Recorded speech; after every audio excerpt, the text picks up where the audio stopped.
Hello, this is Angela Anderson. Thanks for joining me for this acrylic painting tutorial. In this video, I'm going to be showing you how to paint a simple watering can. We're going to be adding some flowers to it, and I'll show you how to do it from step by step from start to finish tonight.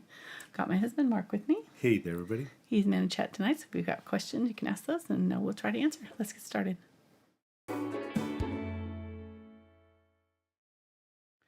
All right, so I should have said Mark's a little under the weather tonight, so he may not be answering as many chat questions.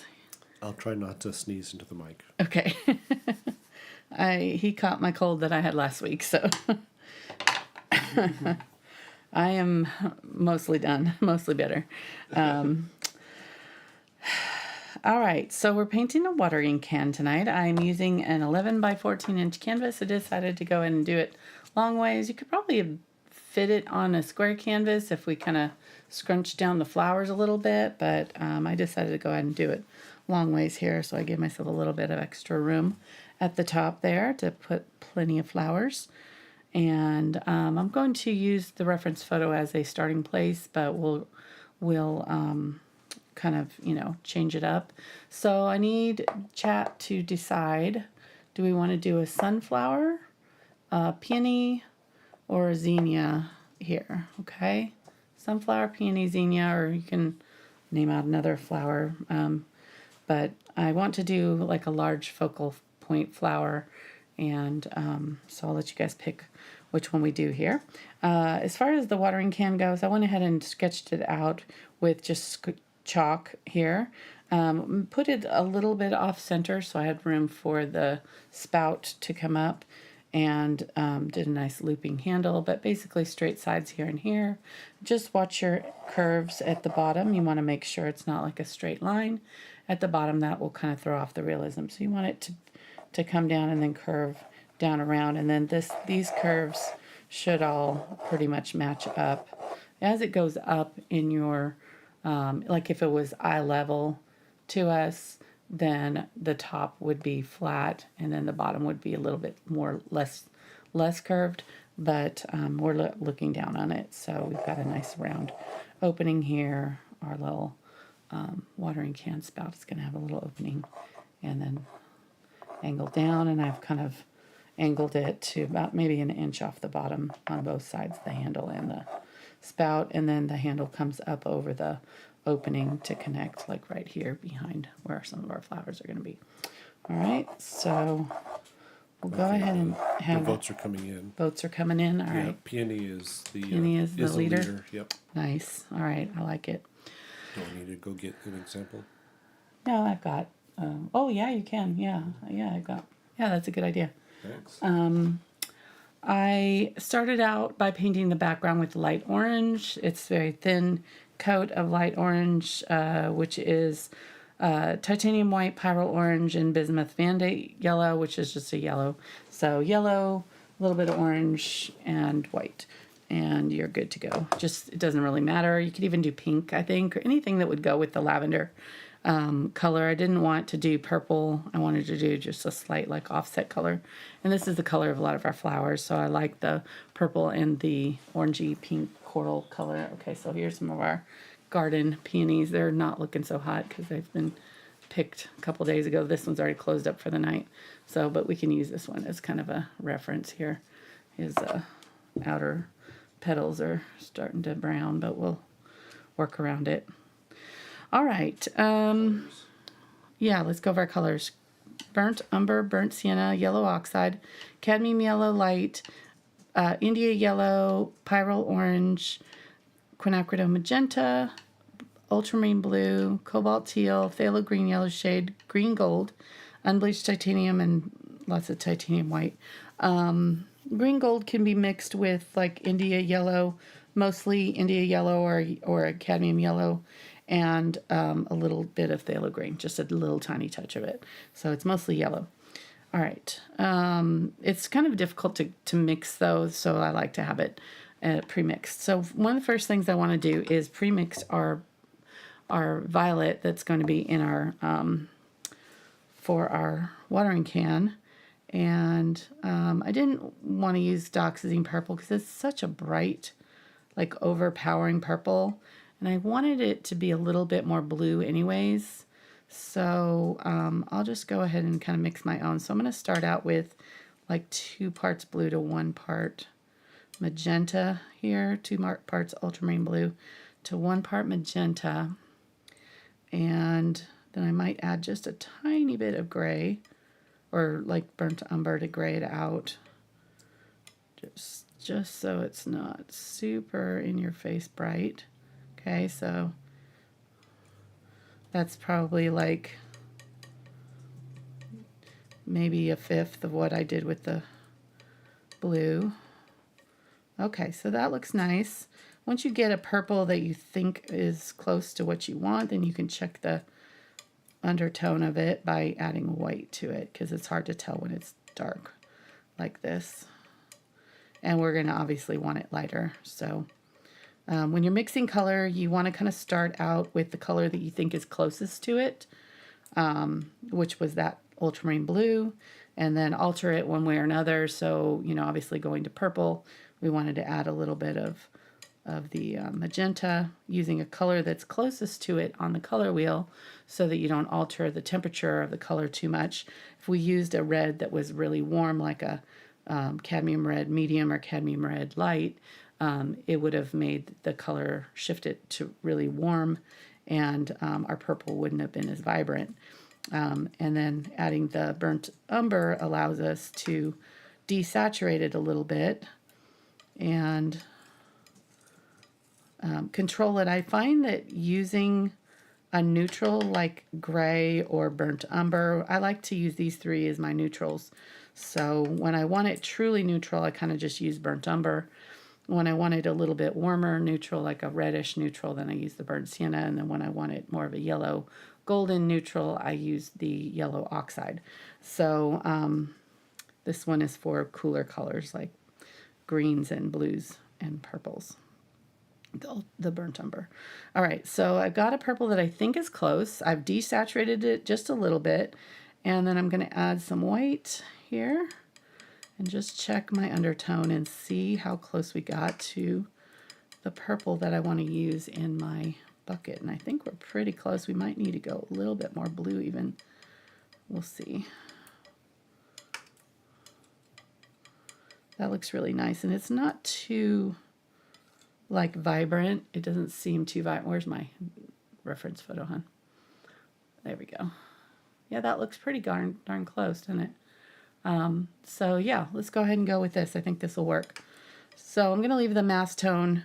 I've scraped it up so that I have the smallest area possible for it, and I'm going to mix up a little bit more of that lighter value for it.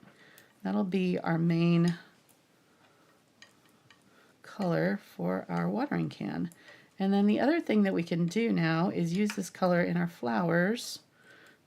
And if I've mixed enough of that main color, I should be able to use it for other things and help unify the painting. Okie doke. I'm going to do that. Wipe that off. And then I've got a little bit of this purple on my brush here, so I'm going to, actually I want to scrape that up into the smallest area possible, so that the more air that you know, the flatter you make your paint and the more air you introduce, the faster that'll dry out. That's why I always try to keep my paint up at the top there from getting too much air introduced. I grab a little bit from the corner of it and bring it down here to flatten it out to mix it. But if you're mixing up into these colors, they're going to dry out really fast. Okay, I'm going to use this purple that's in my brush now, and I'm going to add some Unbleached Titanium and a little bit of Cobalt Teal, and that'll create a kind of a nice gray for me.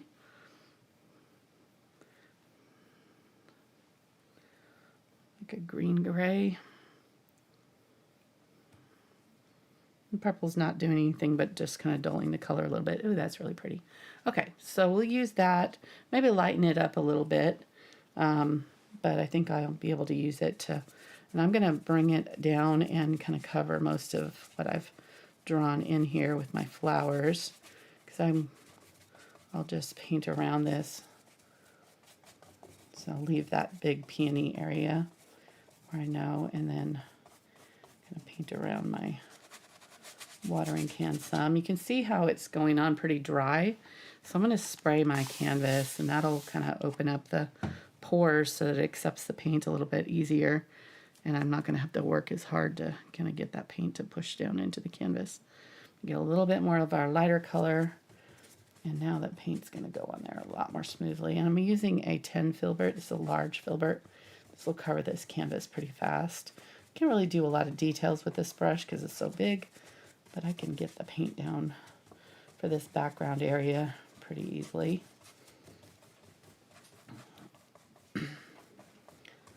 And just going ahead and leaving some little brush strokey things happening in the background, not trying to smooth it out too much.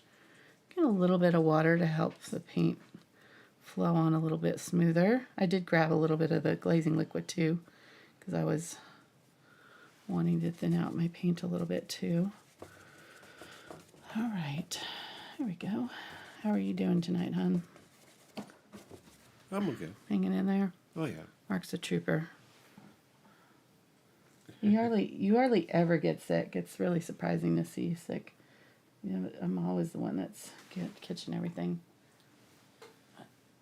Well, We did go spend the weekend with our grandbaby, and we were crawling around on the floor. She was sick, so could have gotten it from her. You probably got it from me though, because I had the same thing. Yeah, it's not like any other cold I've had. If it is a cold or virus, because I'm still liking it. It's just allergies that got me. My eyes are itchy, watering, congested, and I think it's just can't clear out fast enough. It's just working its way down into my chest. Yeah, could be. But I'll blame you anyways. I know. It's fine. So how big is your canvas? 11 by 14. Are you sure it's not 14 by 11? Well, okay. Sorry. Hey, I still got it. Sure, 11 by 14.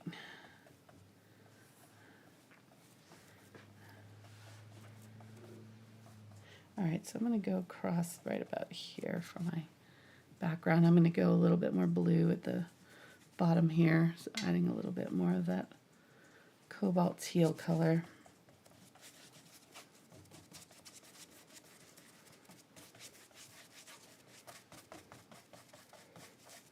And then I'm going to grab a little bit of that darker purple. Use it kind of just along one side.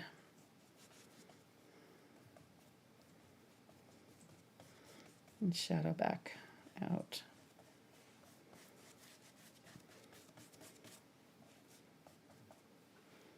All right. A little bit of... You can see that I'm not really too worried about the colors matching exactly at this point. We're just trying to get some color down.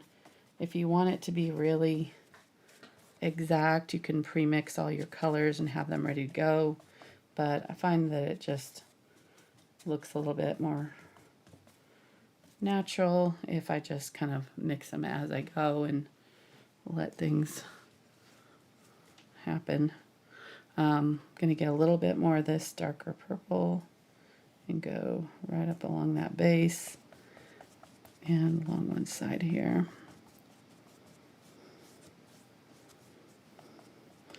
And I'm just going to kind of lightly blend it in so I don't have like a hard shadow line there, just like a little suggestion of one. Okay, that looks good. Let's go ahead and go back up to the top here. Finish up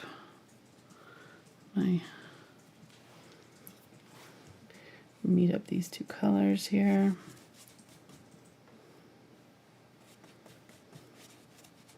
I might move my handle so so it's not hitting right there.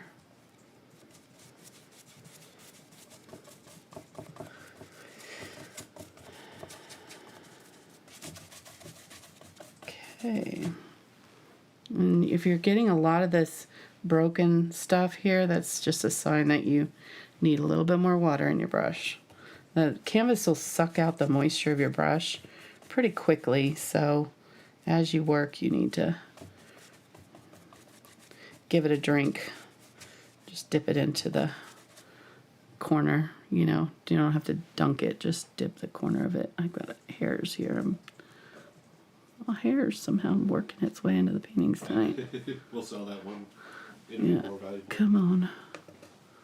I can't get it off there now. There it goes. Okay.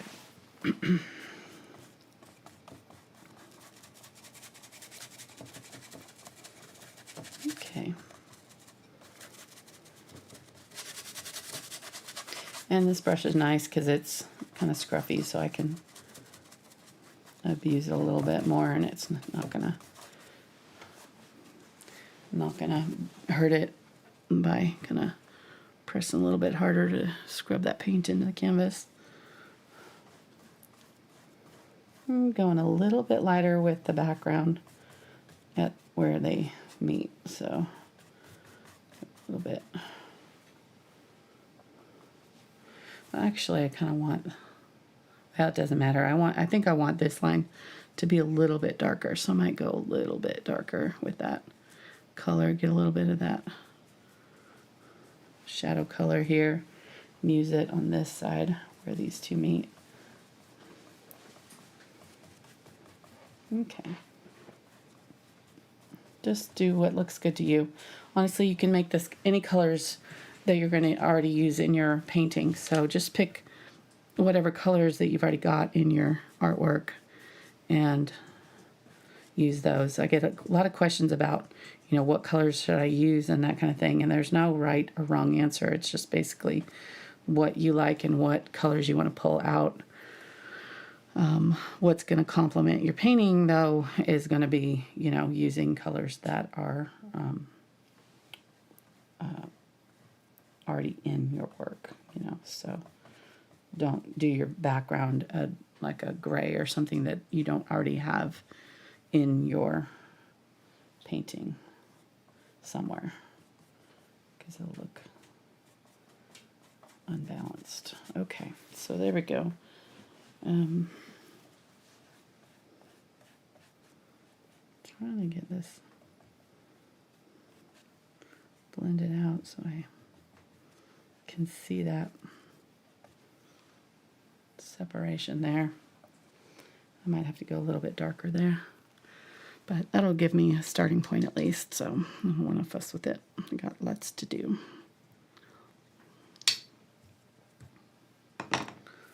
It's hot in here tonight. I think it's just you. Just me.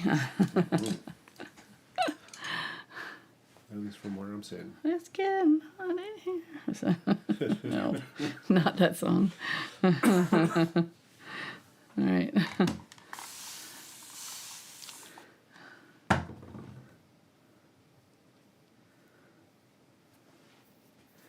Okay, so I'm going to grab some of my purple here and start laying in my color on my watering can. Oh, what a pretty color. Okay, so I can already tell that my background color is too close to this, so I'm going to have to change it to be a little bit darker right there with the,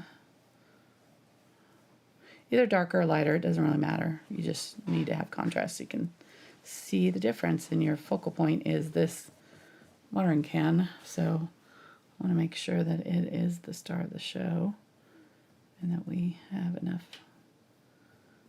of a contrast so you can see it.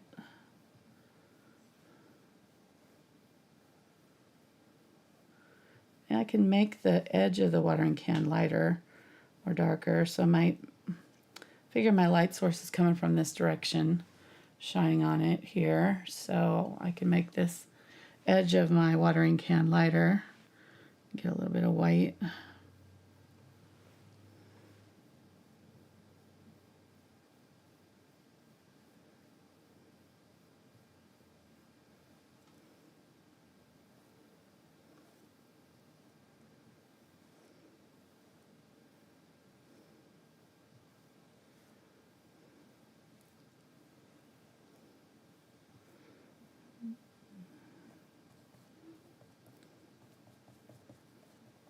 And then right here, I'm just gonna, this is still wet, so I have most of the paint out. I'm just gonna lightly pull it, dab it to blend it in.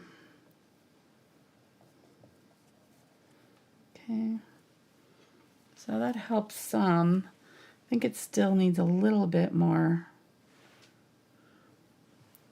lightness. I'm gonna go ahead and kind of come across that. There's that seam that comes across there too. All right, and then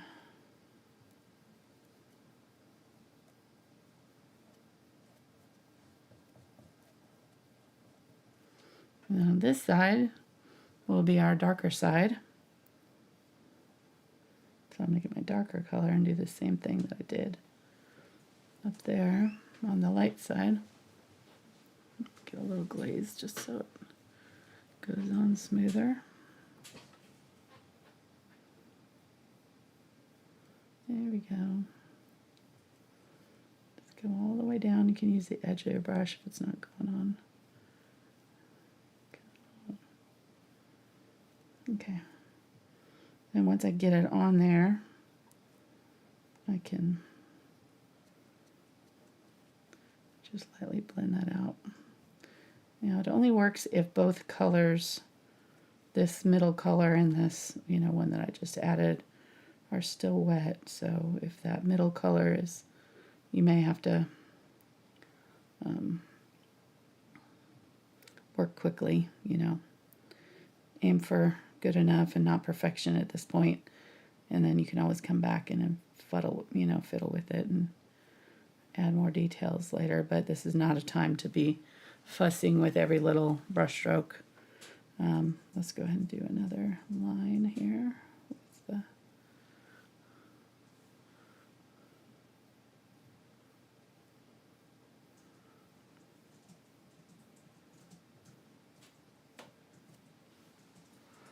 all right, we'll let that kind of do its thing. Oh, there was more on there than I thought. Okay. And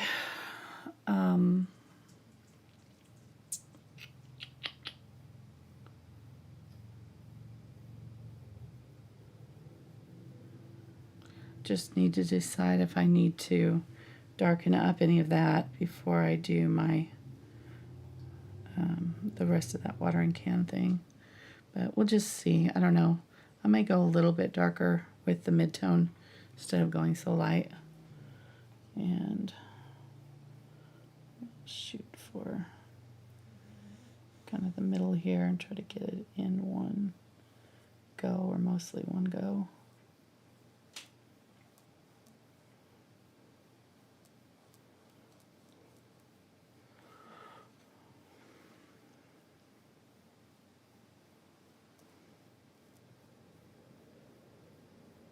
I think I painted that in a little bit too far out right there when I did my line here. So I'll fix that where it's attaching a little bit.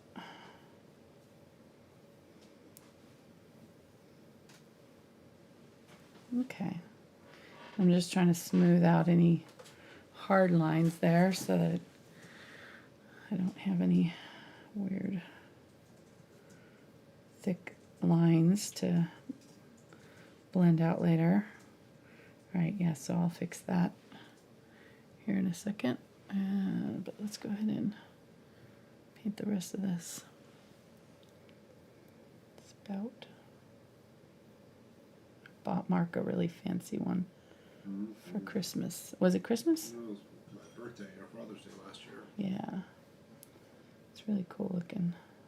Want me to bring it in with you? Kind of, yeah, show it, show it. It's like really long offset hand, like spout.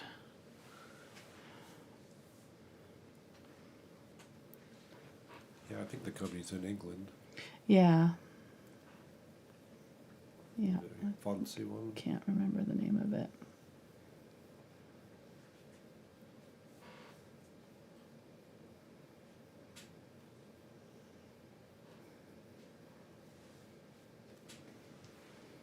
Okay.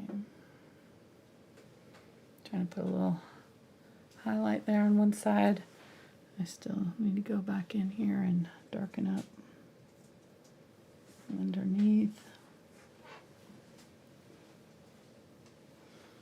There we go. Fun. Try not to get too fussy with this, but in my picture the light is underneath, which is interesting. I don't really know. Just the way the light was hitting it, I guess. I'm gonna put the kind of dark where it is attaching there, and then wipe my brush out, get more of my light color, and just go ahead and kind of clean up this edge. Now, I need to be careful because this is starting to dry, so I need to be light with, do a light touch because I don't want to pull off any of the paint that's trying to dry right there. Okay, so there's my watering can. Let me go ahead and get some of this color here and fix that boo-boo that I did. And since this is a newish color that I haven't introduced before, I'm gonna go ahead and use it out from where I just did and just kind of put it out. Just kind of flick back and forth to blend it in so that it looks like it's always been part of this scene. And just put it in multiple places, and that way it integrates and then we don't have to worry about it. All right, so I'm kind of not hating that the background is sort of almost the same color, like it's sort of nice. I do see that this curve has gotten a little bit off here, so I may have to curve it a little bit more right there. Here we go. All right, so let's go ahead and put in our greenery. This is a fun part. I've switched over to an 8 flat. I'm sorry, I don't think I mentioned that. These are the Aspen brushes from Princeton. I really like them. They're firmer, and they do a really good job of like impressionist style painting, which this one falls into that category, kind of an impressionist style, which just means that we're using chunkier brush strokes and not being so concerned about it looking real. We're not trying to aim for realism. We're just trying to aim for kind of an expressive style. All right, so I've got a little bit of yellow oxide, some of my India yellow, and the phthalo green. So I'm going for a color that's a little bit darker than the green gold. And I still had the purple in my brush on purpose so that I could blend into it. For now, I don't want to go over my my purple yet, my watering can, because I'm not 100% sure I like where it is, So this is just going to be kind of like background filler that will be sort of wispy and going into the background color. So that is part of the reason why I'm using the colors of the background. And I think what I'm going to do is mix up a little bit of Cobalt Teal into this too, because that's our background blue. And we'll do this kind of in the middle area, and then around the outer edges I'm going to get a little bit more of this Cobalt Teal and a little bit more of the Unbleached Titanium, and try to match up the value.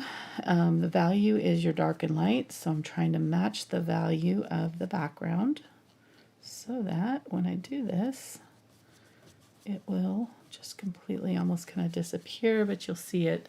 It'll be really soft and pretty. Okay.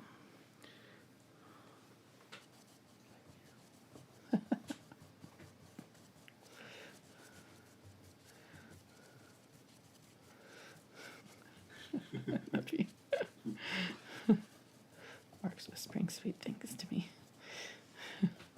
Hey, nice. I just said like you. Soft and pretty. Yeah. Okay.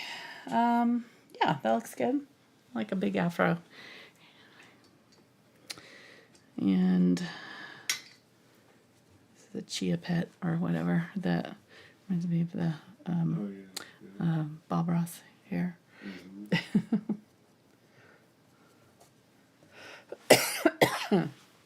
And you can see that kind of orangey color kind of peeking through here and there. If we'd used a pink, we might have a little bit more of a vibrant color. I'm kind of wondering if that would have looked better, but I kind of like this. It's sort of muted everything a little bit, and it looks nice. So let's go ahead and put in our handle, and then we can get on with the rest of the painting. So I'm going to get the kind of mid-tone color. And I'm going to keep this brush, but if you have trouble doing curves with the flat brush, go ahead and switch to a round brush at this point. I'm going to kind of start and just go ahead and go where I know I want to put the handle, and I'm kind of turning it as I go around. Again, this is a skill that you'll kind of get as you paint more. So using a round brush here would probably be, for most beginners, the way to go. But I'm just being lazy because I don't want to have to rinse out a round brush if I don't have to. All right, going a little bit darker here as it comes down, it attaches, and then it does a little curly Q.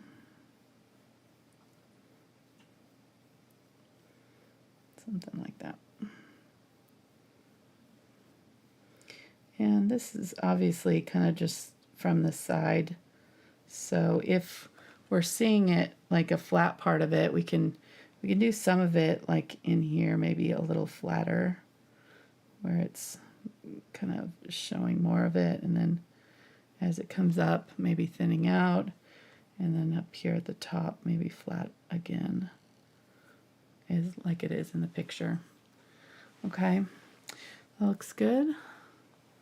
Let me get a little bit of white, and I'm just going to kind of try to throw some highlights on there. Get some more white. Do a highlight along that rim. Right there. Do a little bit of a... Now this is dry, so I'm going to do a couple of lines here and here. Couple of lines here and here. Okay. And I didn't go all the way across with it, so I might do a little bit, one down at the bottom too. Just kind of close to this side and stopping about an inch before the end here where it goes into the dark area. Okay, so that's good enough. Let me go ahead and do a little bit of light color on this to highlight right there. A little bit right up here where the light might be hitting it, and that will be good enough. This is another one last week, if you watched our bicycle, that was from my aunt's garden in Phoenix. This was another photo I took of her garden. Little watering can, really cute lavender watering can. Didn't have anything in it, so I decided to put some flowers in it for our purposes, but it was really pretty. I like the color. All right, I think that'll do for our watering can, and I think it's showing up against that background okay. So if it bothers you, you can always make your background a little bit darker or lighter, either one, to give it more contrast, but I'm kind of not minding that it's kind of soft and flowy. I'm going to get a little bit of our glaze. Make sure my background is dry here. I'm going to go along the bottom of this And I've gotten my dark purple with the glaze. I should have mentioned that. Glaze and dark purple. And I'm going to put that shadow back in. It went too light. There, okay, wipe that out. And with the dry brush, or kind of sort of dampish brush, I'm going to kind of just pull that glaze around and try to blend it in. As long as I lay down enough of that color initially, then I can kind of work it for a little bit before it starts to dry. And if it starts to dry, you'll be able to tell because it'll start to like leave little pockets of color where it's just stuck and doesn't want to move, and then you need to leave it alone. Because if you mess with acrylics while they're drying, they'll stick to whatever you're touching. So it'll lift off the canvas and you'll have paint on your brush and not on the canvas where you want it. Okay, I'm going to get my round brush and I'm just going to tweak this little guy here and give it a little highlight because it disappeared once I did that. So I'm just going to do a little highlight right on that little bob right there. Connect it out. Okay, cute. All right, I got so many brushes over here in the way. Move. This is the brush that I use for the background. If you care, it's a 2-inch Aspen. It's clean. So I'm going to move it out of the way. This one hasn't been used yet. All right, so what's the verdict? Peony? Yes. All right, let's do it. And make sure this is dry. All right, let's draw out our flowers. So, let's see. Oh, we're making good time. Okay, so I want to do a nice big peony here, and I think I want it just slightly off center out to this side. So I'll put it like right in here, and that'll give me a room for like a medium size flower here. Although I'm not sure I want to cut off that corner. Sometimes when I do that with geometric things, it throws off the whole look. So maybe I'll move it over so that it's not on that corner. So there's going to be something here. Do a zinnia or something. And then maybe we'll do some leaves coming down here. And out this way. And maybe even something crossing over, we'll see. But for sure, some stuff coming up that way, like that. And then here, we're going to cross over the handle that way. And if we're going to do something here and have our big flower here, do our big flower like right there, then we'll want to do another one like up here somewhere, so they're staggered. So we'll do a zinnia there, a couple leaves coming down like that. Okay, you okay, hon? Mm-hmm. All right. You can go chill if you want, and I can call you back in when I need to shut down the video. You doing all right? Okay. All right, large zinnia there. I think I'll do a couple of Cosmo. So trying to vary up the shape, color, and style, complexity, of the flowers. So some of them are spiky, and some of them are round, some of them are angular. Some of them are small, tiny little fillers. Okay, so do some filler, do a little bit of filler coming out this way. Okay, I think that'll do.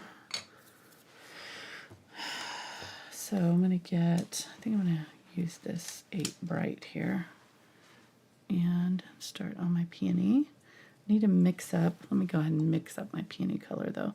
So I need like a pink salmon color. So I'm going to do almost 50-50 magenta and orange, maybe a little bit more orange, and then a good amount of white.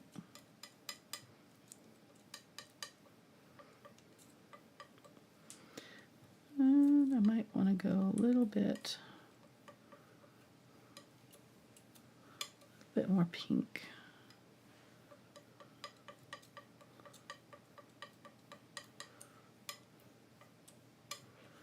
Okay, try that color on for size and see what we think. You can always adjust it.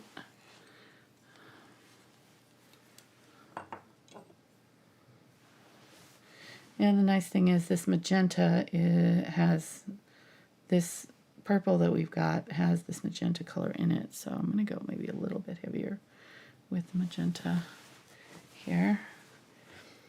And oh, that's pretty.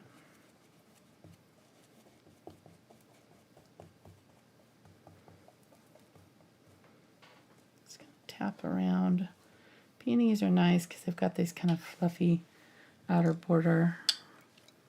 So looking at them, you know, they've got these little petals coming in. Around it. Yeah, I did. It was like, you wanted me? Here I am. In the darker living room. Oh, maybe that's it. Maybe the lights inspired it to open back up. Oh, on my TV. Yeah. Okay, so there we go. And then for the center, it's like a orangey red. So I'm going to get some burnt sienna with the magenta and yellow and orange. Do that kind of there. All right, we'll let that set, and we'll do some more with it once we get going here. Trying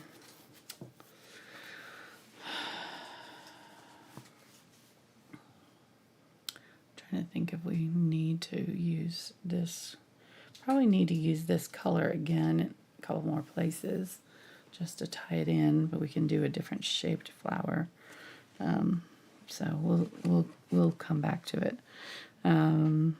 So for these ones here, maybe a lighter color, like a lighter pink. Maybe a little bit more magenta. Maybe add a little bit of our purple to it. That's pretty. Okay. So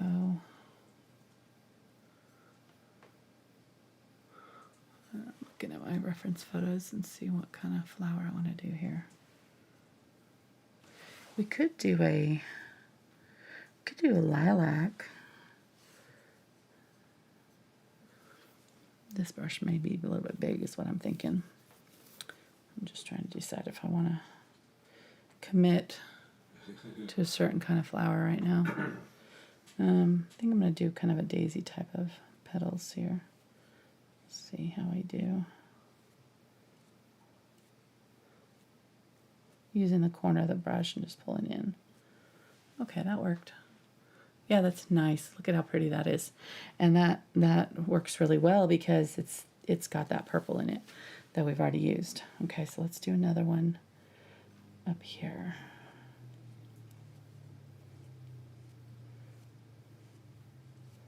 I'm just going to go all the way around. Pull toward the center using that edge of my brush. Really nice. Okay. I'm going to add more depth to these, but these will be a good starting point. All right, let's do one that's kind of facing off this way. So do this, and I'm going to kind of curve the petals and do just a couple little blops. Bloop, blop, right there. Bloop, blop. Okay. Yeah, that's nice. Okay, so we've left ourselves room for something else to go there. And this is far enough over that I don't think we're going to have one of these over here. So let's do one of our kind of zinnia that are kind kind of that lime green color. Really like that as a contrast to all this pink. So I'm going to get yellow. I still haven't cleaned out my brush, so that pink in my brush is going to tone down this yellow. And if you want to, you can mix it separate, you know, just make sure you have plenty of this. Keep it wet, because this especially is flattened out, so. All right, so yeah, let's do a little, hello, let me think. Do we want a zinnia, or do you want a different kind of flower? Because we've already got some. Maybe I want a, oh, what are those called? Lantana, little kind of button flowers that are. Maybe we'll do like a cluster of flowers over here instead of one. Yeah, that's nice. Okay, and then we'll do a couple more over here and here to fill in right there, and then maybe one more up here. Okay, what we're gonna have to do, I can tell already, is like it's so light everywhere, we need to add some depth. So I probably should have done that with my green before I started on these flowers, but we can fix it here. We gotta have some darker colors going on in here, otherwise everything's just gonna float off into space.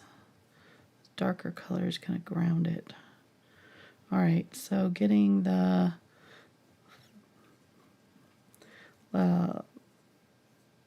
pretty much equal parts the blue and the phthalo green, and then adding a little touch of burnt sienna. And this is going to look really dark, so I'm going to try to get some of my, maybe get a little bit of the cobalt teal there. And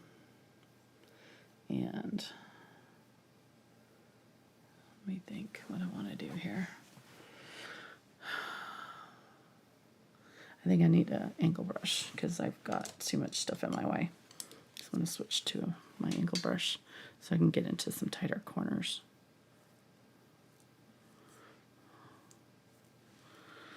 All right. Just leave that in there for now. All right, so I'm going to kind of start with a mid-tone and then I'm going to go dark, but I need to kind of work up to it. Yeah, let's just go ahead and go in here, and yeah, I should have do this before you do your flowers. This is really hard to do now that I've got my flowers in. This was dumb. I knew better. I just got excited. Flowers. Yeah, you don't want to have to do this while you're. It doesn't have to be everywhere, but you really do need to have some darker colors around. Yeah, that's better. Much better. I'm having to kind of paint around my flowers a little bit.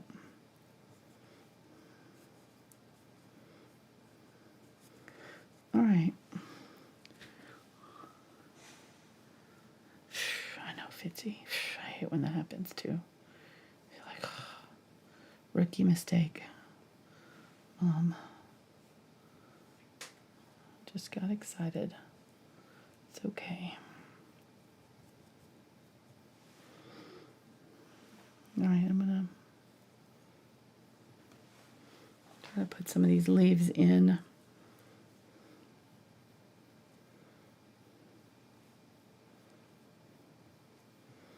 Yeah, this is looking kind of messy. Not my favorite.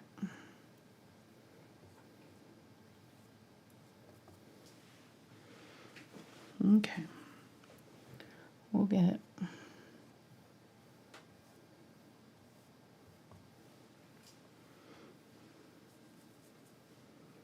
Maybe get some purple.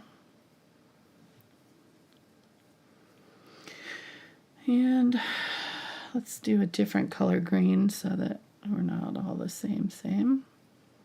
Maybe there's a different kind of leaf in here, and maybe change up the color a little bit.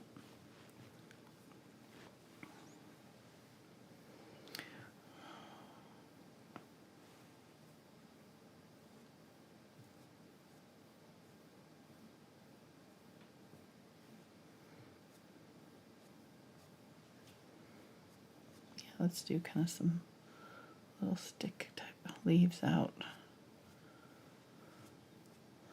Just kind of fill in some spaces. This.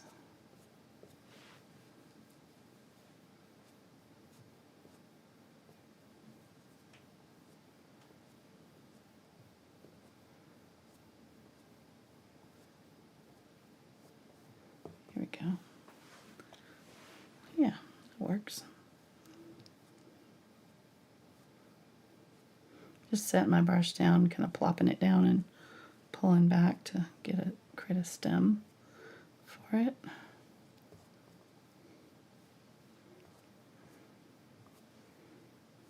And just making sure there is, you know, some form of connection there. All right, now looking at the overall shape and just making sure that it's all kind of cohesive. I think it's kind of looking a little too roundy round, you know? So I think I'm going to pull this down here and like make it arc up, but I'll do that, I think, with flowers instead of leaves. So, but for most part, I think I'm happy with the leaf situation.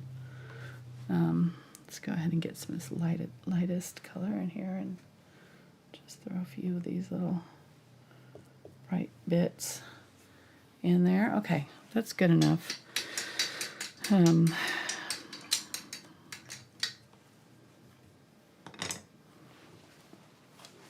Yeah, so do that part before you do your flowers. That'll be a lot easier without having to paint around all that stuff. Okay, so I'm going to get some of that pink and get a little bit of white, add it to that pink. So that was this color plus magenta plus the lavender from this, which now that I've done my leaves over here, I forgot I was going to leave that, but it's fine. I think it looks okay.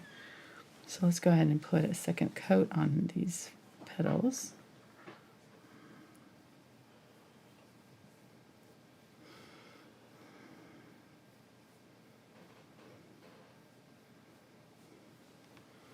Yeah, that works. And I'm now going to get some of the darker color and add some of the darker purple. Use that in the center.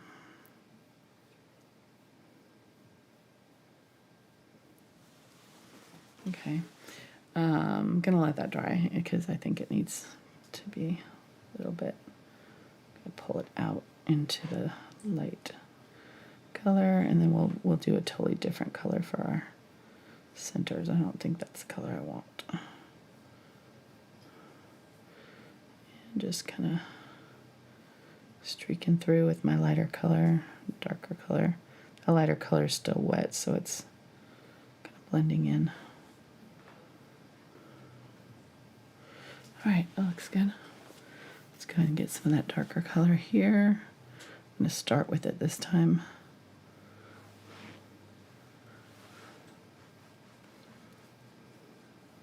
And pull it out from the center. And then get our lighter color.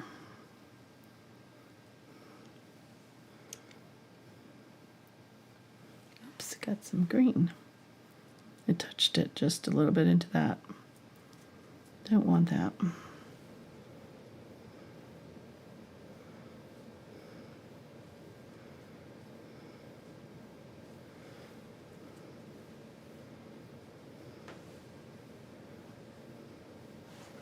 Okay. And Cosmos also have kind of like frilly edges, so I'm going to go in here and kind of make these a little bit more like busy along the outside edges. Maybe fit another petal in there. Until there's 3 instead of just 2. Right there. Okay.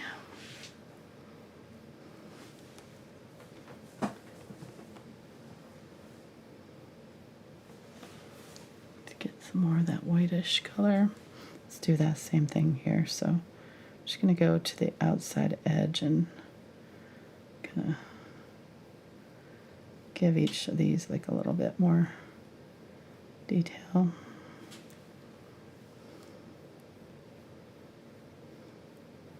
I'm just kind of setting it down and sort of lifting while I'm kind of flicking it towards the center just to kind of create that soft kind of blended. Just let the brush do the work for you. If you kind of do this, it lifts off the canvas by the time you go over there. So I'm just setting it down and flicking it in towards the center, and it's lifting. So it's creating that natural kind of graduated. Oh, I love that. That looks really good. That looks good with that color. Right, so I'm just gonna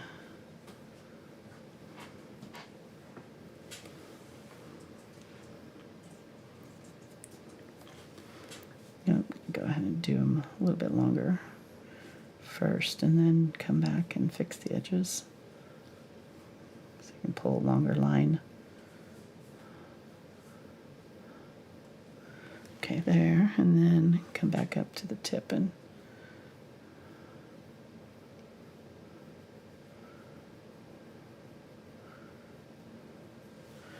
maybe get a little bit of white.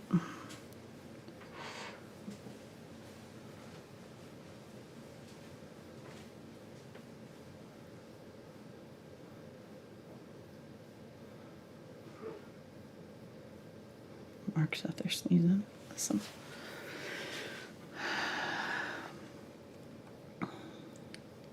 This has been a bad year for colts for me. I've had so many colts this year. It's weird. Just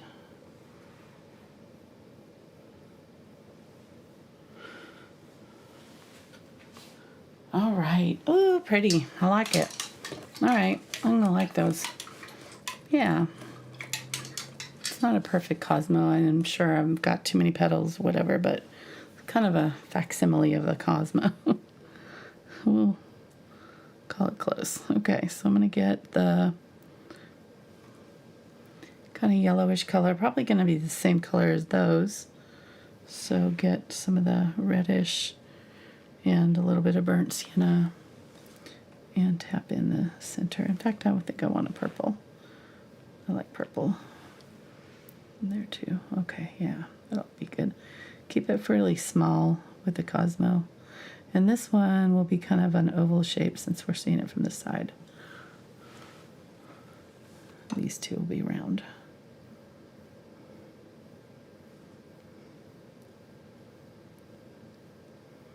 Okay, we'll let that settle in. And it always looks worse before it looks better, so if you get to this point and you're discouraged, just give it a second. It's going to get better. We're not done with it yet. It always looks weird when you're kind of halfway through a painting. I call it the ugly stage. All right, so let's go ahead and let's do some purple spiky flowers. And I think I'm going to add a little bit more blue to them and do some like larkspur, which I have a bunch of larkspur that came back from last year in my garden. I planted a bunch of larkspur, and like I got like maybe 4 plants. And I mean, I just scattered the seeds everywhere in this bed. And so I was kind of bummed. I thought the seeds had gone bad. And this spring just, it's like the only thing in that whole bed. It's like taken over. It's great. And they're about ready to bloom, so I'm really excited. I'll get some pictures of it when they start blooming. It's going to be really pretty. I've got about a 4 or 5 feet section of my back garden right against the back wall that's going to be all larkspur. It's going to be great. It's one of my favorite flowers. I love any blue flower. They're just kind of, I love them. All right, so I think we're just going to do some larkspur-like, flowers. I don't have my photos up in front of me, so but I'm just going to kind of do some like little spiky things. And I'm looking at my direction, so I want one there and maybe one here.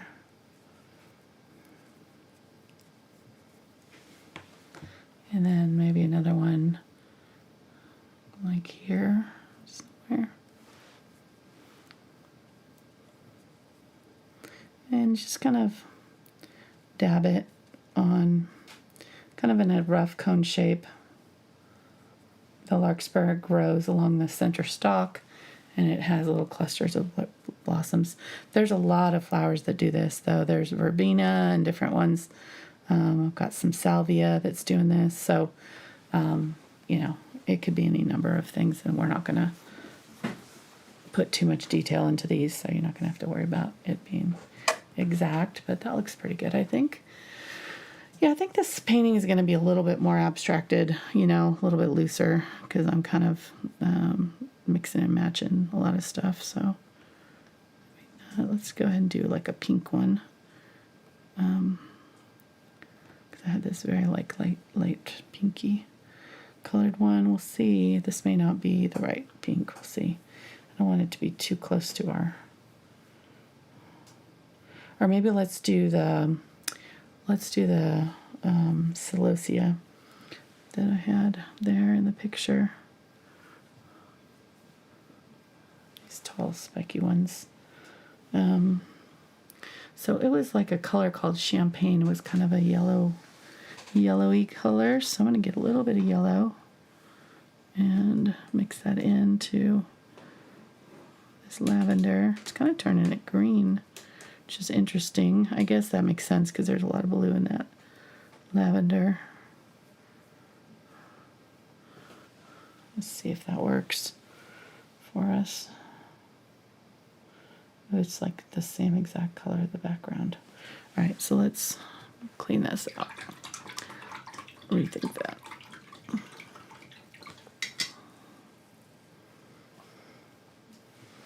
And we'll need some.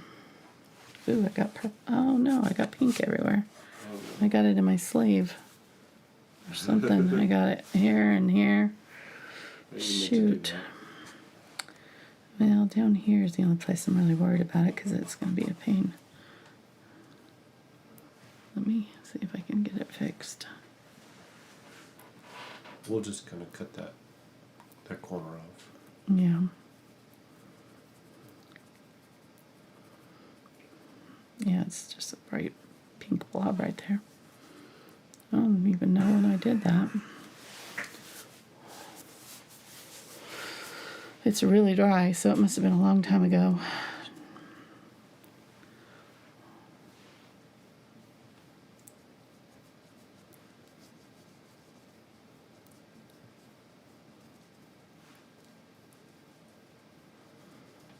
Okay. Yeah. And again, kind of go ahead and put it in a few spots so it's not the only place that we're seeing that color. I'm just kind of using it to help it, like that is poking through, and then I'm going to need to have some white added. Okay. And then like right there, I just need to kind of clean up that.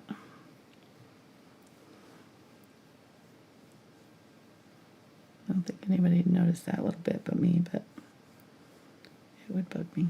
Okay. I'm going to get a little bit of that darker color and just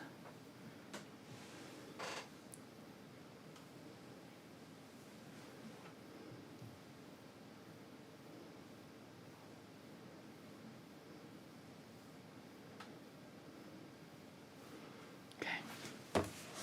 Oh, sorry. I don't know if you saw some of that. It's kind of down low. Okay.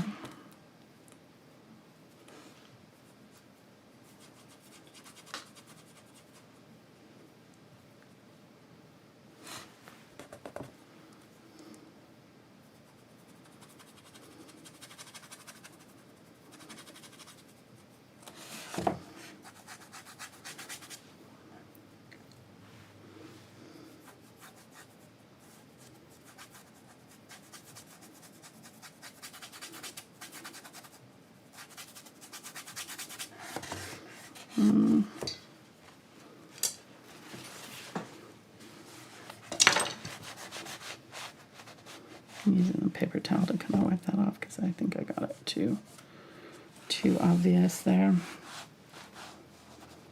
right, I'm going to use this damn paper towel and just wipe off all my chalk marks now.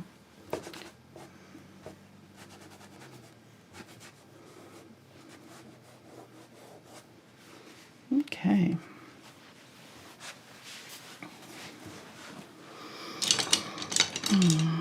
Oh, I got that all in that burnt umber.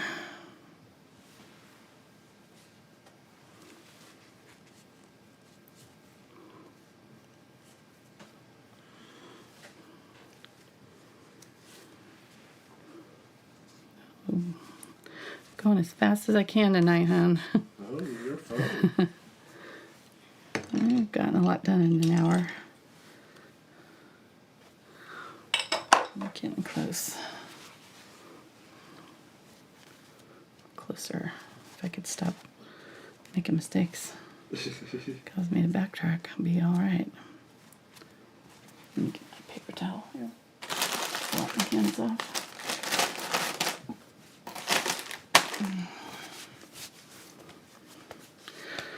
Okie doke.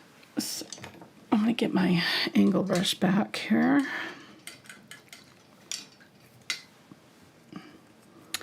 I'm not loving how bright these greens are. They just seem very like superficially green. So I kind of want to tone some of them down.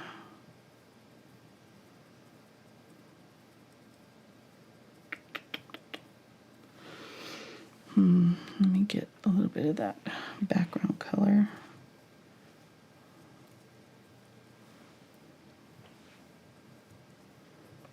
And get a little bit of the green added to it. And then maybe get some yellow oxide so that it tones it down a little bit.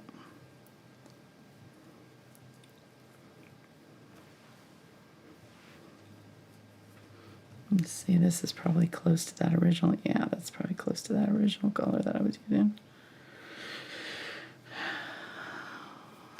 All right, so I'm going to go even more grayed out with it.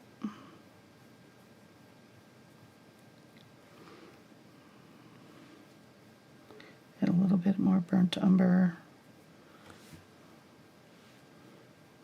and ultramarine blue. And a little bit more of the phthalo green. Okay, so this will be kind of a gray green. Yeah, a little bit better, a bit more.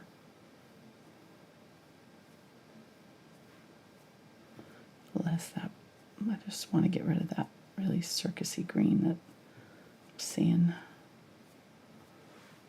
Super vibrant.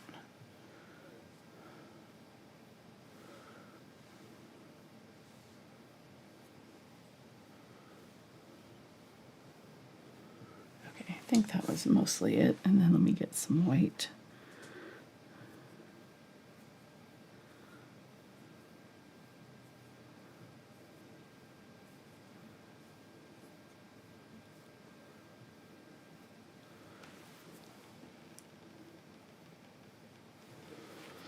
All right, so I need a mid-tone because that just kind of basically took it back to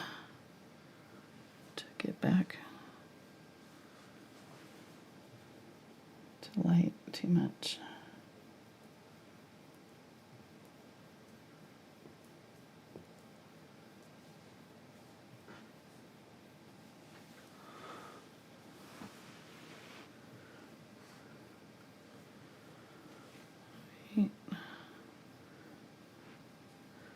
Maybe get the ultramarine blue and just a little bit of the yellow oxide and see if I can get a darker version of this. Here we go.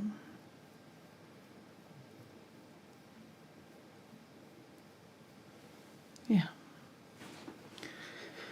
Okay.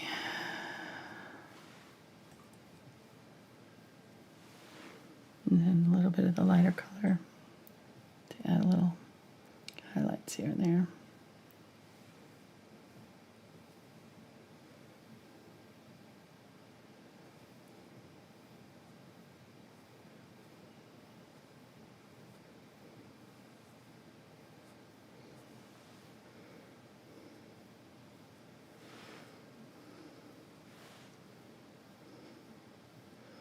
I think my problem is my background is so light that I don't have a lot of mid-tone room on these leaves and things.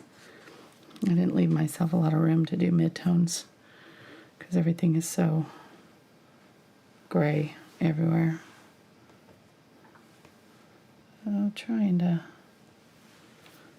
work it out, but it's ending up that I have to go like really dark and really light to get any of these to show up on this background because it's so gray.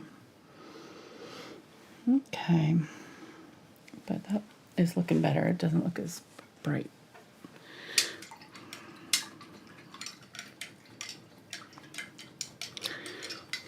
Okay, let's do these ones, and I think this will help a lot. So I'm going to use this coral color and some yellow and create a yellow orange. That's that lantana.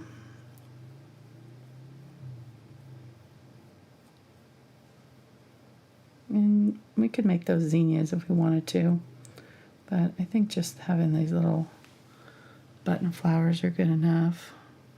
Might go a little bit darker with that background. I was going to do the lime green, but I think I'm going to do this instead here.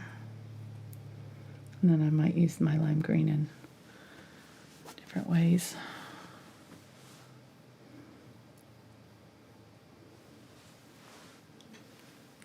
Because this is a good bridge between these two. And we're going to have some of this yellow in other places. Although this was kind of the color that I was going to do my peony, isn't it? I forgot about that. Alright, well, we may have to come back in and do a different color on these, but we'll start here.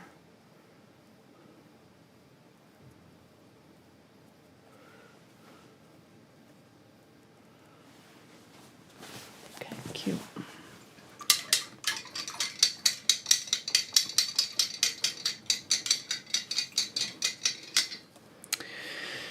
All right, so let's go ahead and give our larkspur a little bit more detail. Get a little bit more of that blue and make a lighter version of it. And I'm just going to kind of pick out some spots and add some lighter blue. These are kind of a dark mid-tone version. And I'll add the brightest version here in a minute.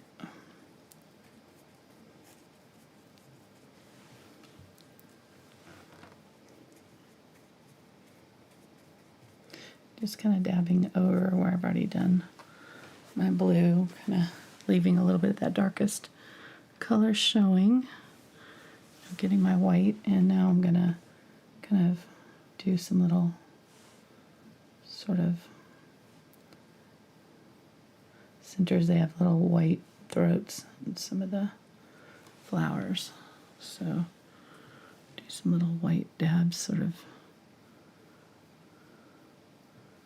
They're kind of little, I don't know, flowers with flowers around, like clusters of flowers. So I think that looks pretty good.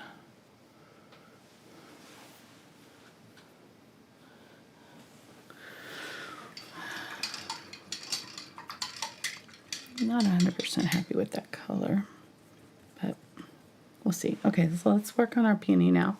So let me do the center, and I'm going to just use kind of this gray-green for the center. There's these little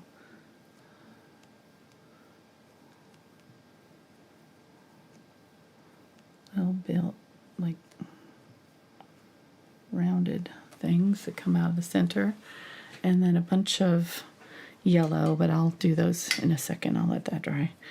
And let's do the outer petals. So I'm going to get this magenta color, or the light peachy color. and a little bit of white.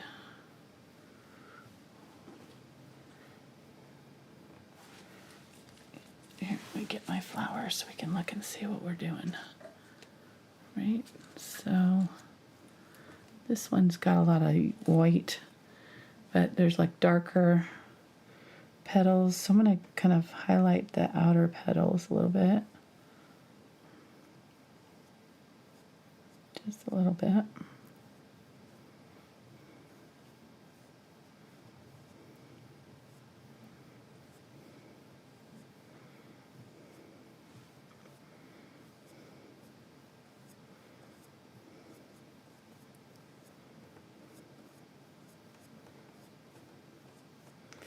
Just kind of soften off like they're coming down in a little bit. And I might get some of that mid-tone color.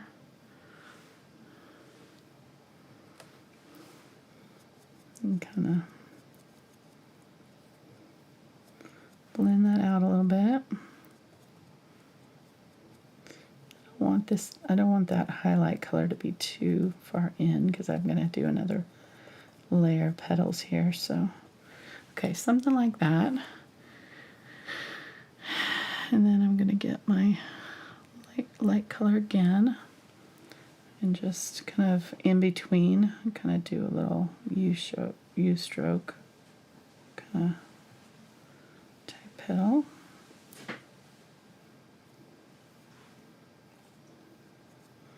Try not to get too fussy with it, so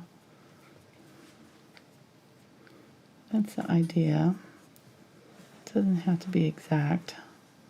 I've done several peonies in different ways, so this one is kind of trying to shortcut it, you know, because they can be pretty complicated, similar to roses. Alright, so that looks pretty good. Kind of got the general idea, and then there's some other little petals that sort of kind of come up in between. And these outer petals are not perfectly like rounded always. Sometimes they have little cuts and things in them, so I'm going to kind of mess these up a little bit. And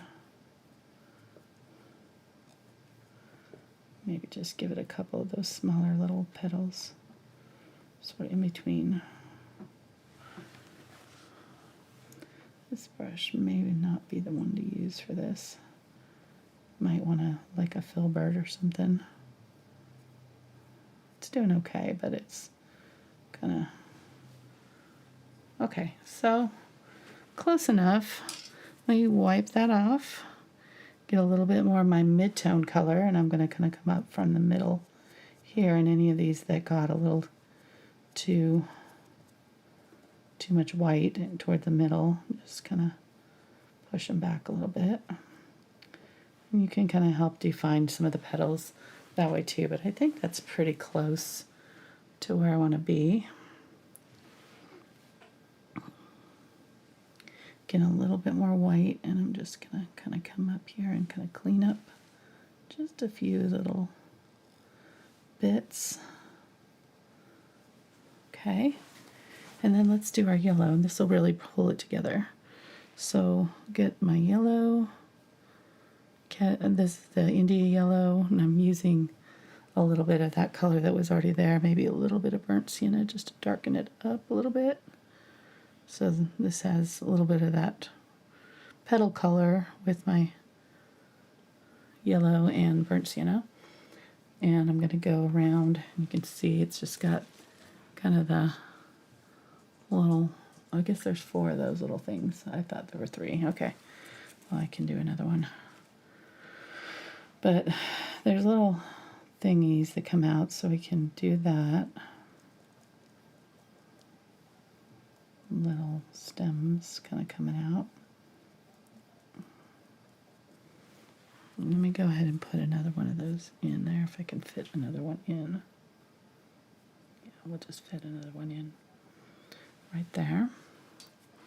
Okay, and I'm kind of leaving the center open because it's sort of reddish tipped, but I'm going to go ahead and get my red and go ahead and make sure I have a little red. I'm not going to say what they look like. You get the idea.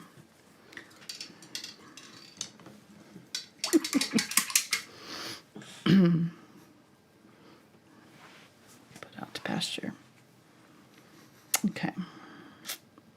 Getting some yellow. I know, sorry. I'm gonna start coughing if I laugh. All right, getting some cadmium yellow, just getting a little bit of lighter yellow here. I'm just gonna do a bunch of little.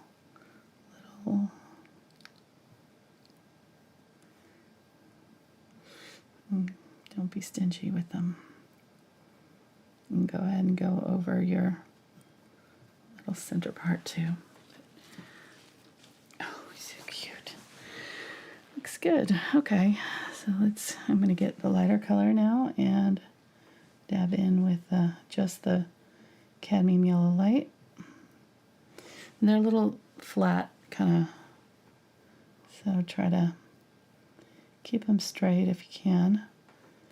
And just crowd them in there every which way. You can go over the ones you've already done and add a highlight to them.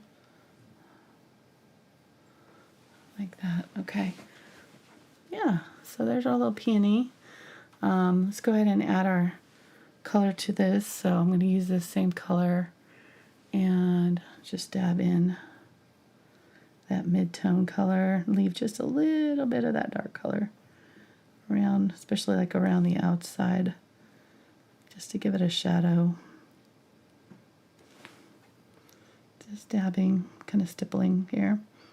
You can work with a stippler, or you can make this brush stipple. This is a round brush, just kind of tapping it, making the bristles flare out a little bit. Okay, I got that, and then I'm going to get that bright yellow just like we did before, and then tap that also, but a little bit less, a little bit lighter. I kind of think I want it a little bit more of that gold, so I'm going to get that marquee.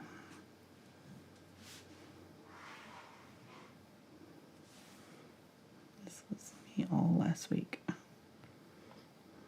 Just finally starting to feel a little bit better today.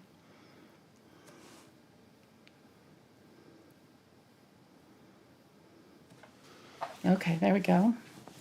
Nice. All right, so let's use some of the yellow in these, and maybe a little bit of white. Oops. White, yeah. Yeah. Try to get a little less gloopy on my brush there. It's just kind of crowding it out. All right, so a little bit of that cadmium yellow light and white with the round brush. Try to get it to where I can kind of make some little petal strokes, and I'm going to add just a few little details to our little lantana that have the, if you've looked at the lantana, they're like little mini bouquets. They look like little bouquets of flowers. I used to use them for my Barbie dolls. They look perfectly round, and they just have these tiny little flower buds all clustered together. Yeah, that's cute. And that pulls in our yellow. And this is my favorite color to find of them too. It's kind of hard to find around here, but every now and then I can find the multi-color ones that aren't just plain yellow. Don't mind a yellow flower, but it's not my favorite. I'll take any flower, in any color, but on a good day, if I can find these, I like these best. These ones that have the kind of yellow to red pink variety.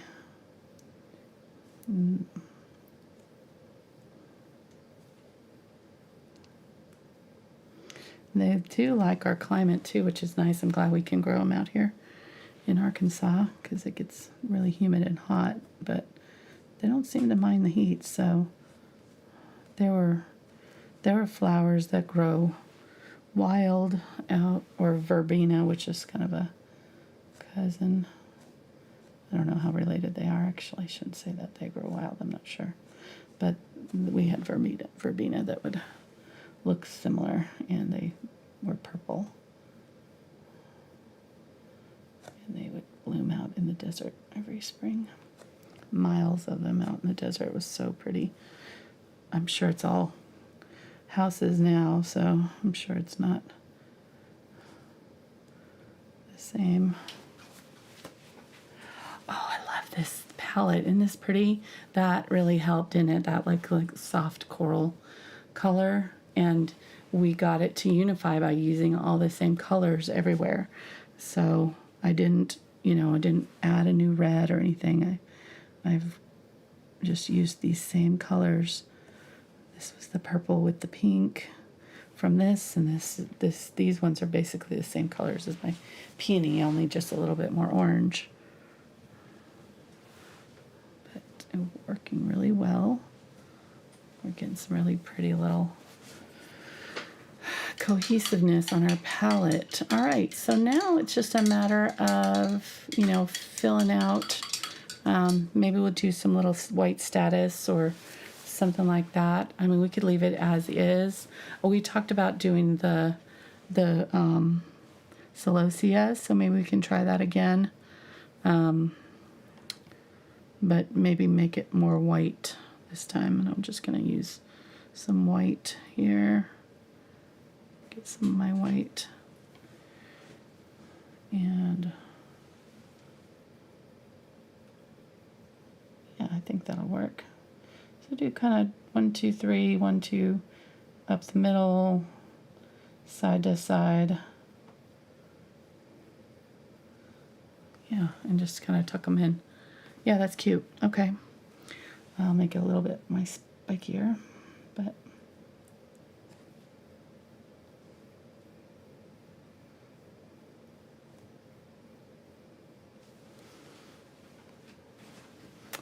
that'll work.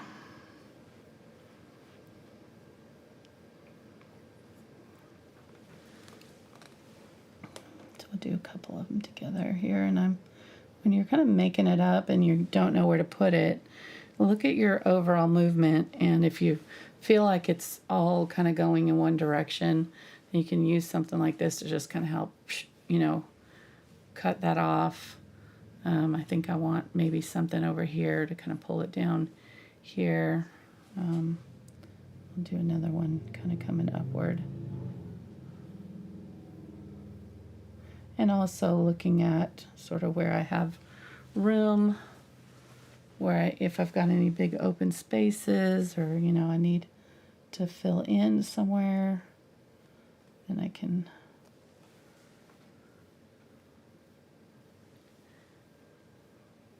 add something. So I feel like right in there we might do something, but I might do something smaller. But yeah, like down here, let's just do one kind of coming down here.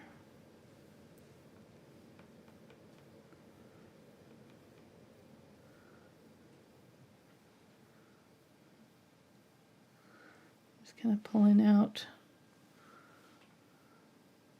to get that fuzziness, and then we'll do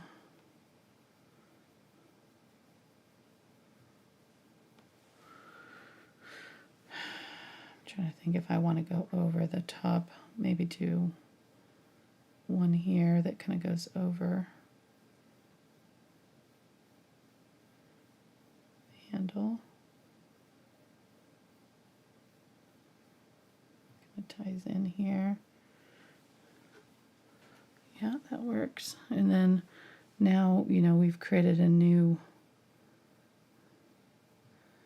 color, so we want to balance balance it, make sure it's got good representation in other places. And these two are kind of like doing this, right?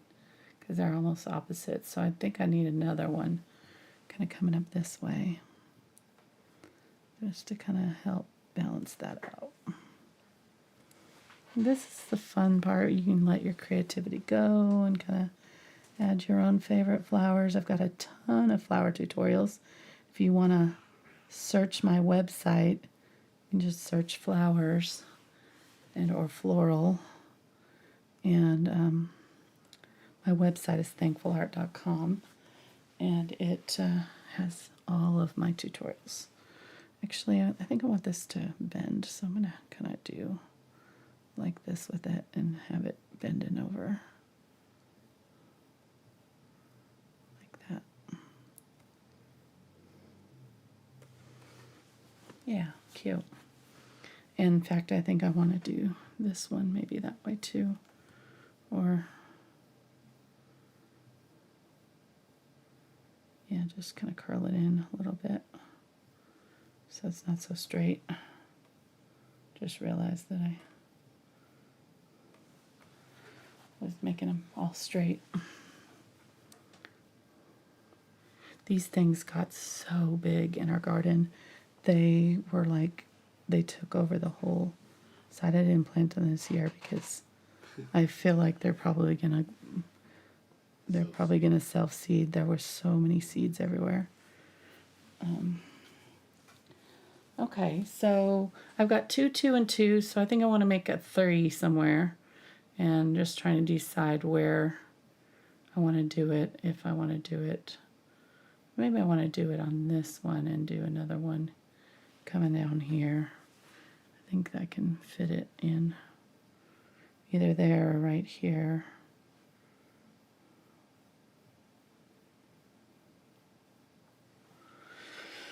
Let me think. Think. I might do it right there, actually.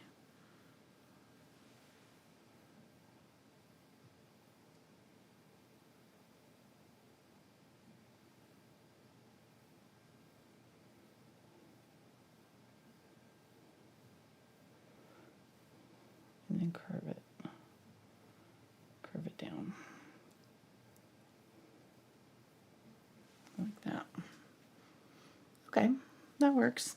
And so now I'm going to get my white again, a little bit brighter white, because that kind of had other colors mixed into it over here. It wasn't pure white. And just kind of go back in and add a little brighter kick to the tops, again where I'm seeing the light hit maybe. So this side and the top, and up the middle.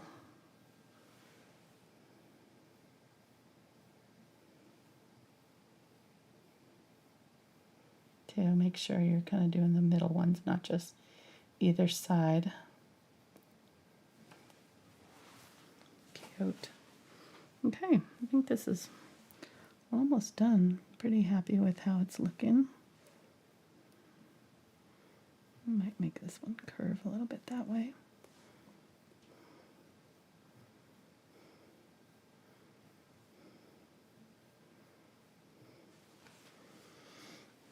And you can always add more leaves or more whatever. I think I'm going to make this one come down over my, I feel like it's just looking weird. But these grew like 6, 7 feet tall. They were so big and just so prolific, had just fingers everywhere. Really pretty though. And they were great for a filler flower. But they were just a little much. They did not know where to quit. A little aggressive, you know. All right, so I think I'm going to do some little forget-me-nots type little filler flowers. So I'm going to just do some little clusters of blue, because I think that'll look good with my purple and help tie everything in. So I'm mixing my Ultramarine Blue and my Cobalt Teal here. You could use phthalo blue if you have phthalo blue out. I didn't put it on my palette, but all right, this is going to be perfect because this will kind of give us a little different blue than what we've already got. And we can just use this to kind of fill in little spots, especially like any problem areas where we didn't do our leaves properly, because we didn't really do our leaves properly to begin with. So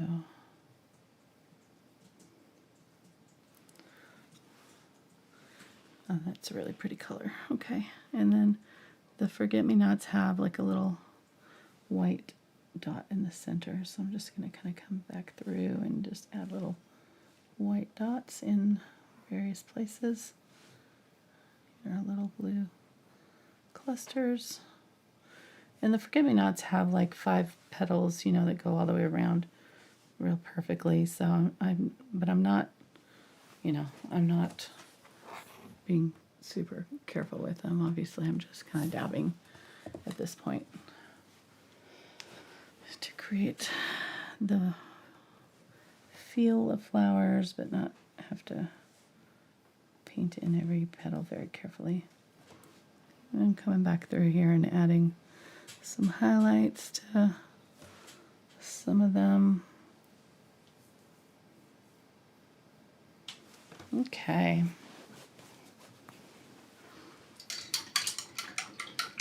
I'm pretty happy with that, I think. You could always come back in here and do some little, get some of this dark green, add a little bit of white. And on some of these that have bigger leaves, put in some stems or center lines or highlights or whatever. Like this one, I need to go darker because it's too light. Not getting to see that, so go in a little bit darker. Add a darker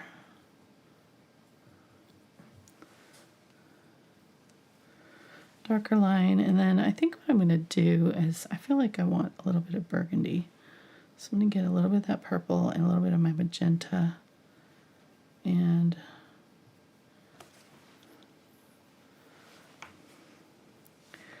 just every now and then add a little splash of burgundy, just some little, I don't even have to define them, but just some little dots.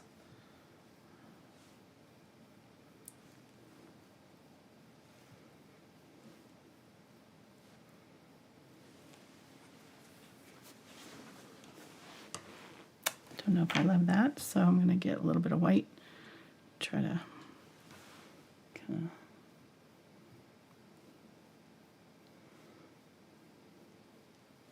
of like I did with the blue flowers. There are little blue forget-me-nots that are little purple pink forget-me-nots. I bought a bunch of forget-me-nots. I didn't do my seeded flowers. I just did tomatoes this year. I'm really bummed because I bought a bunch of new seeds, and then I was so sick when I was sick, and then I just kind of lost. I was like, it's too late now. So now I'm just gonna try to self-seed into the garden directly, and we'll see what comes up. It's kind of too late to start indoors. Okay, that looks good. I think might do a few like out here. These remind me of like a status, I think, so I'm gonna just call it that. But I like it. I think, but I don't want to cluster it too close in, so I want to have some coming out a little bit other places.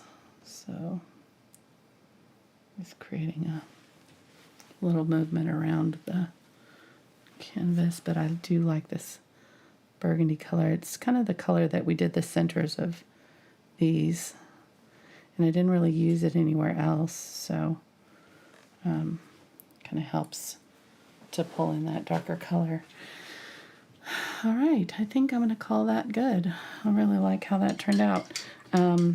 One thing I could do, you know, if you wanted to take it to the next level, I'm noticing that, oh gosh, I got it there again. What the heck? I can, let me see if I can make that background color again, because I keep messing it up. This time with the white. Okay. Probably when I was doing those flowers.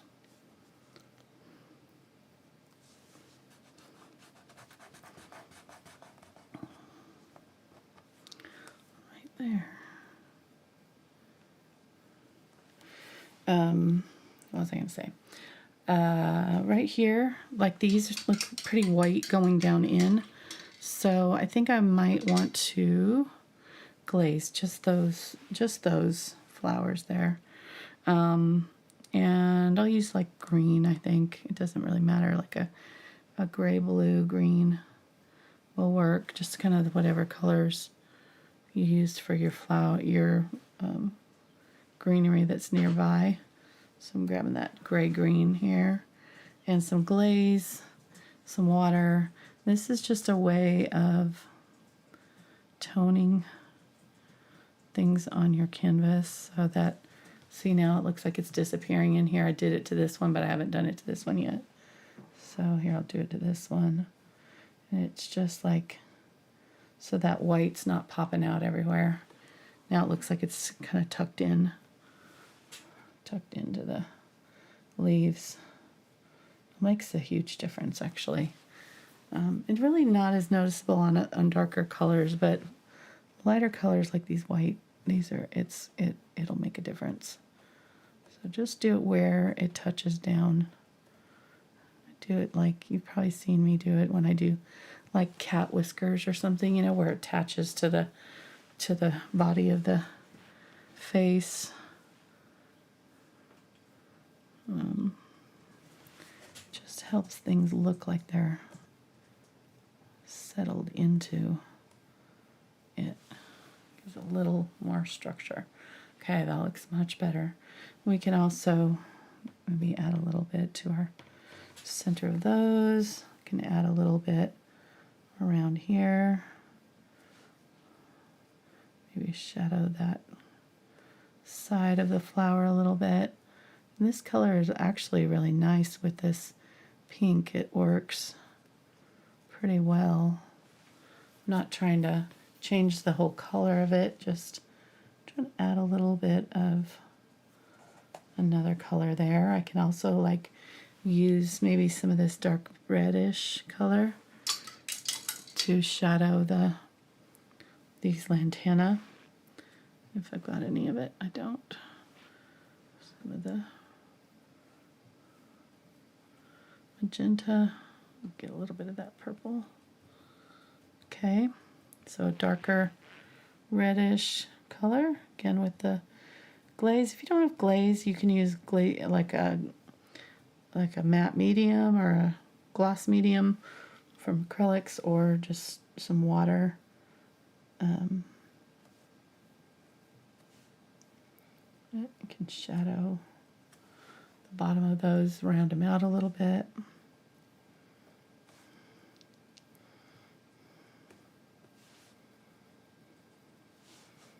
You can use a little bit of it in my peony if I need to separate out any petals or anything. Yeah, I think I'm going to call that good. I'm not 100% happy with my, actually, I say that, I'm going to try to fix my watering can down here. It got kind of messed up.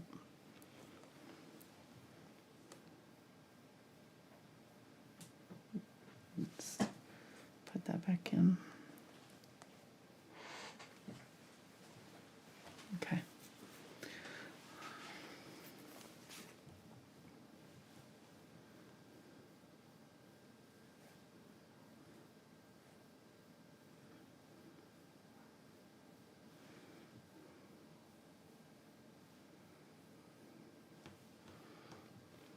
Get some white.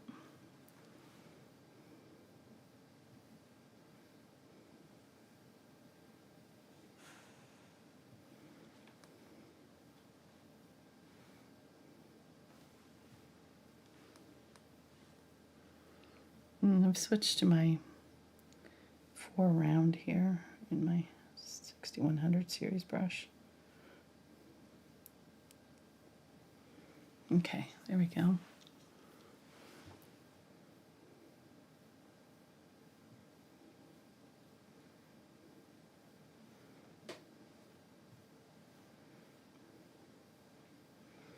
So these lines should mimic each other.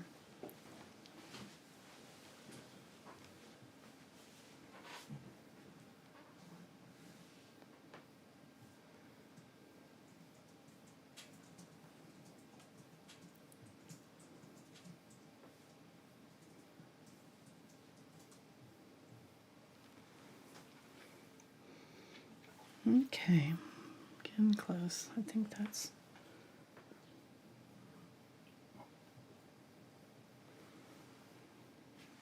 good enough. Can't really do much with this. It's not like even. You can see a little bit of the texture through, but I kind of like it, so I don't think I'm gonna fuss with it. And I'm gonna go a little bit darker right up underneath my white, and like right on the neck of that. A little bit of the darker purple. And I can even use it to do my little openings, indications of some little openings. All right. I think we're about done, hon. We as in you? Yes. Well, you as in you can go to sleep and not.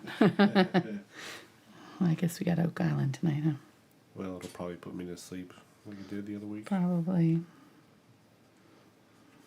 Okay, I'm going to try to pull that out a little bit more, a little bit darker. Right there. All right. Oh, yeah, I like the colors. I think we did good. Good choice, audience, for the peony. I think it turned out really nicely, so I hope you guys liked it. Give it a thumbs up. Subscribe, all that good stuff. I don't have a reference photo for this one, so you're just gonna have to use my painting or look up your own flowers to use if you choose to do something different. But yeah, I think this one was a lot of fun. So thank you guys for hanging out with us as always. We really appreciate you. If you want the traceable for this one, I will have it available on my Patreon page, and you can watch last week's video with the bicycle to see how to use traceable. I showed you how to do that, so if that's something new to you and you don't know what I mean, I just mean a line drawing of this that you can paint your background on and then trace on the pattern, and that way you kind of have it's almost like paint by number, but you know, obviously there's a lot more to it than that, but gives you a little bit of a head start if you don't like to draw. So yeah, and that's available on my website there. Mark put up the link. There's a link down in the description as well. If you just click on that, it'll take you right to my website, thankfulart.com. You can also sign up directly on Patreon for the traceable there. So both places will get you where you need to go. My website also will show you kind of all of the different paintings and things. For that $5 tier, there's also included my beginner series that I did last year and early this year, which has several weeks of videos that I want to say there's 7, maybe 5 or 7. I can't remember. Something like that. But basically goes over color theory, everything you need to know, brushes, just all the basics for painting with acrylic. So if you're new to it and you also want traceables, that's included with that $5 tier on Patreon. So just to let you know. All right. Thank you guys so much. Thanks for watching, and we'll see you next time.